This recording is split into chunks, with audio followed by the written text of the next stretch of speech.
بسم الله الرحمن الرحیم. الحمدلله و صلات و سلام علی حبیبنا و مولانا رسول الله. عزیزان، این نقشه جهان هست. تو این جهان خیلی از ظلم و ستم ها رو ما میشنویم. آمریکا از اینجا بلند میشه میاد اینجا افغانستان قتل و غارت میکنه، آدم میکشه. میگه آقا آمریکا چرا همچین کاری میکنی؟ میگه قول دارم، پول دارم، زرنگم، اسلحه دارم، همه چی دارم. خب میگیم آمریکاست دیگه. روسیه از اینجا بلند میشه میاد تو سوریه قتل و غارت میکنه، با ایران همراه میشه. میگه آقا ایران، آقا روسیه چرا همچین کاری میکنی؟ میگه زور داریم، قل داریم، آدم میکشیم. به هر حال میبینید که یک گنده ای هست زور. حالا عقلش رو نگاه میکنید، میگه احمقی هست تو این دنیای مثلا به این کوچیکی این فکر کرده که چیکاره هست. بعد از 4 سال میندازنش بیرون تو زبالندان تاریخ میره و گم میشه.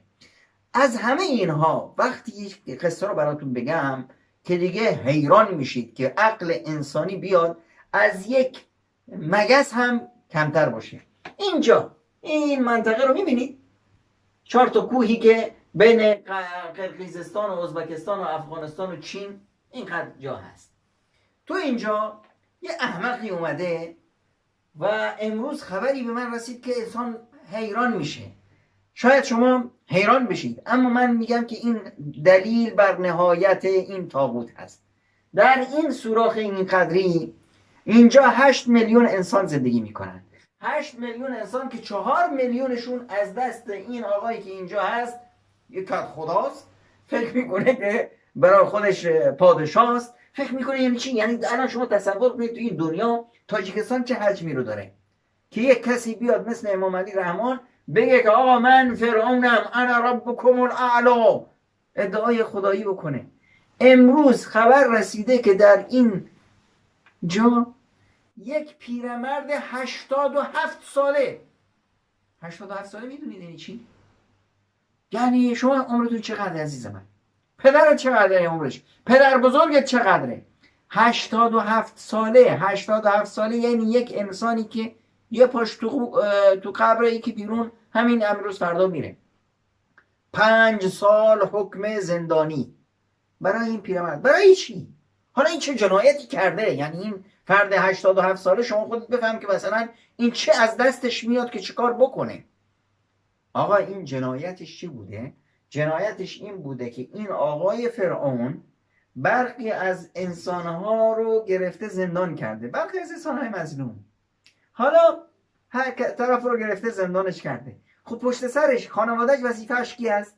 وظیفه عقل و منطق و دیانت و شرافت و اخلاق و قانون میرسونه که آقای خدا، آقای رحمان، تو که اومدی این بیچاران رو زندان کردی، خب پشت سرش بچه های اوزی دارن، زن و بچه‌ای دارن، باید وظیفه تو هست که به اونا رسیدگی بکنی.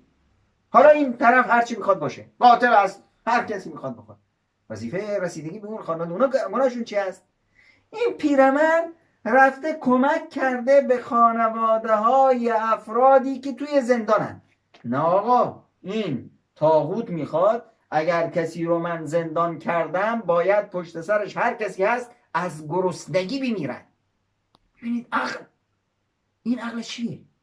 یعنی اینی که این فرد از یک پیرمرد 87 ساله به وحشت در افتاده.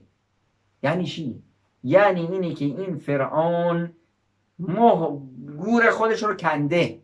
یعنی اینی که این فرعون در واقع بیل و کلنگ به دست گرفته، گور خودش رو کنده. یعنی اینی که این نهایت این ظالم مستبد هست.